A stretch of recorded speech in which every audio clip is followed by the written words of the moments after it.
Salut à tous, la team OL, Thomas M. Show pour OL Fan TV. Il pleut à Lyon, c'est pour ça que je me retrouve dans une sorte de garage. Et je suis là pour vous présenter un peu le Shakhtar Donetsk, qui est la prochaine équipe que va rencontrer l'Olympique Lyonnais en Champions League. Ça sera à huis clos et ça sera mardi au Groupama Stadium. Le Shakhtar Donetsk qui est un habitué des joutes européennes et qui est entraîné par Paulo Fonseca, un entraîneur portugais qui a entraîné Porto en 2013 et qui a été viré en cours de saison. Et il a fini quatrième avec Braga en 2014, vainqueur de la Coupe contre Porto. C'est le coach du Shakhtar Donetsk depuis 2016.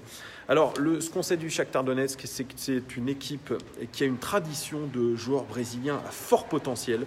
On pense à Douglas Costa de la Juventus Turin, à Willian de Chelsea et à Bernard qui a été récemment transféré à Everton.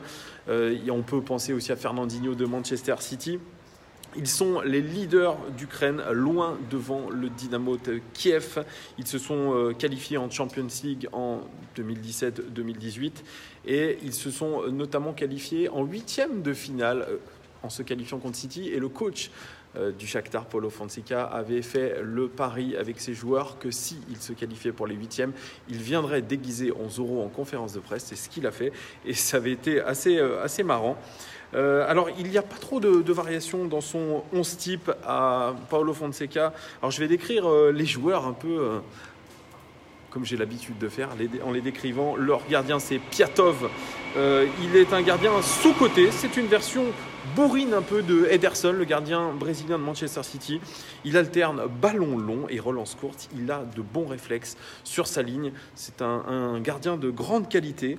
En défense centrale, on a Radkinski, international ukrainien. Il prend beaucoup de risques à la relance. Il fait des grands ballons longs. Il fait des passes laser entre les lignes. Il est impliqué aussi dans la construction et c'est un véritable bon défenseur. Voilà ce qu'on peut dire de lui.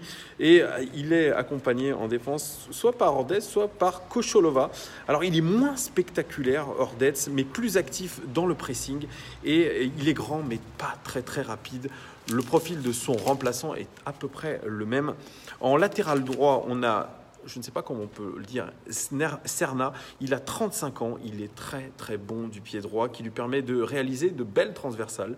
Son remplaçant, Butko, est solide et sérieux et lui, il sait élever son niveau de jeu quand il le faut. Le latéral gauche, il s'appelle Ismaili, il est brésilien. Il est du même type que Fauzi Goulam, l'ancien joueur des Verts et actuel joueur du Napoli. Il est très athlétique, il fait attaque-défense sans relâche. Il est capable d'attaquer aussi les espaces et il rentre au cœur du jeu quand il le faut. Et il est doté d'une très belle protection de balle. Au milieu de terrain, on a Stepanenko. Il n'est pas très bon passeur, mais il a un rôle au cœur du jeu très important dans leur double pivot. Il est assez bas sur le terrain, mais il est capable aussi de se projeter. Il me fait penser un peu à Lucas Touzard dans son style de jeu. Il est au milieu de terrain associé à Alan Patrick, le Brésilien, qui est très bon dribbleur, bon dans le jeu entre les lignes. Il est un super passeur, Alan Patrick. Il est très bon du pied droit et du pied gauche, donc il faudra faire attention à lui, car il est capable vraiment de se projeter vers l'avant. Leur attaquant droit, c'est Marlos, le Brésilien. C'est un pur dribbleur, très bonne frappe du gauche et aussi un super passeur. Il est accompagné de Bolbat, qui est ukrainien. Il a été formé au Shakhtar Donetsk, Bolbat. Il est bon dribbleur lui aussi. Il a une très belle patte droit. Il est de retour de prêt, où il a été prêté dans le championnat ukrainien. Donc vous voyez, c'est un joueur d'avenir peut-être pour le Shakhtar Donetsk. Leur meneur de jeu, leur Nabil Fekir, c'est Tyson. Il est meneur, il est très libre et mobile sur le terrain. Il aime beaucoup dézoner côté gauche. C'est un joueur aussi qui est capable de jouer en appui. Donc vraiment à se méfier de lui. Et puis leur attaquant qui est Moraes, un super attaquant vif, technique et rapide. C'est un ancien du Dynamo de Kiev qui a été récupéré par nos amis du Shakhtar Donetsk. C'est un joueur vraiment très intéressant, voilà, qui arrive très bien à combiner avec tous les autres attaquants. Alors, si je devais donner un style de jeu au Shakhtar Donetsk, c'est vraiment, comme je l'ai dit, un mix de joueurs ukrainiens de l'académie et des joueurs de nationalité sud-américaine, notamment brésilien. Ils ont une formation en 4-2-3-1, comme nous.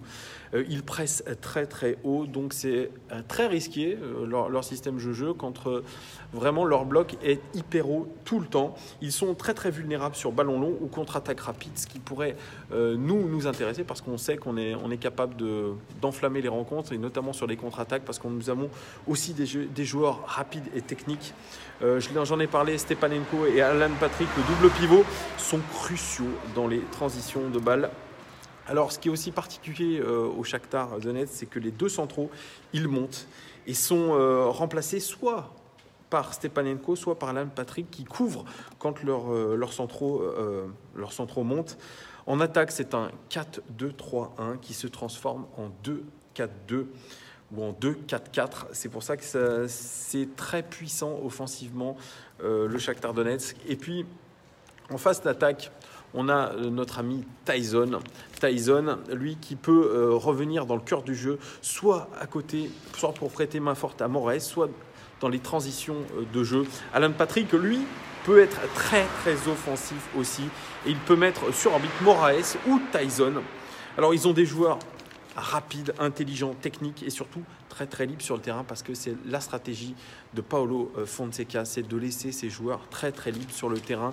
Et cette liberté peut donner une furie en attaque avec des joueurs qui sont capables d'intervertir les uns les autres. C'est une équipe très très agréable à voir jouer. J'ai vu le match contre Hoffenheim lors de la première journée avec ce match nul de partout. Et franchement, ça a bien joué des deux côtés, notamment côté Shakhtar Donetsk, où vraiment on a pris du plaisir à voir cette équipe. C'est une équipe qui fait tout pour l'attaque, qui joue pour l'attaque, qui veut faire plaisir à ses supporters. Et ça se voit. Et c'est vraiment ce qui m'a marqué avec le Shakhtar. Alors, on va voir des buts, il y aura du spectacle. Ils vont laisser des espaces en défense et ça sera à nous de les attaquer. Bien évidemment, on aura devant des joueurs qui vont nous poser soucis. Défensivement, c'est évident. Alors, quand je pense qu'on a encaissé 49 tirs en 2 matchs en Ligue 1, là, j'ai un peu peur quand même par rapport à ces attaquants du Shakhtar qui ont l'habitude de jouer ensemble. Alors certes, ils ont perdu le Brésilien Fred qui est parti du côté de Manchester United et qui était vraiment central dans leur système de jeu. Mais il reste avec vraiment une équipe tout à fait cohérente dans le jeu. Vraiment une équipe qui risque de nous poser vraiment de gros soucis. On aura intérêt à être très très sérieux dans notre approche du match, surtout qu'il n'y aura pas de supporters dans le stade et ça va jouer. Ça sera peut-être quelque chose qui va nous manquer et le Shakhtar le sait. Ils s'y sont préparés et surtout ils ont fait un carton plein ce week-end en championnat puisqu'ils ont gagné 6-1. Vous voyez, ils sont en confiance, nos amis ukrainiens. Voilà, j'espère que cette vidéo, qui est plus courte que les autres, vous aura plu. Voilà, n'hésitez pas à vous abonner, encore une fois, à liker cette vidéo et à la partager. Voilà, dites-moi ce que vous pensez. Est-ce qu'il y en a certains qui ont vu jouer le Shakhtar Donetsk? Et quel est votre avis sur cette équipe qui est une grande habituée des joutes européennes? Voilà les gars, je vous souhaite un très très bon début de semaine et je vous dis à très vite pour la Ligue des Champions. Allez, ciao!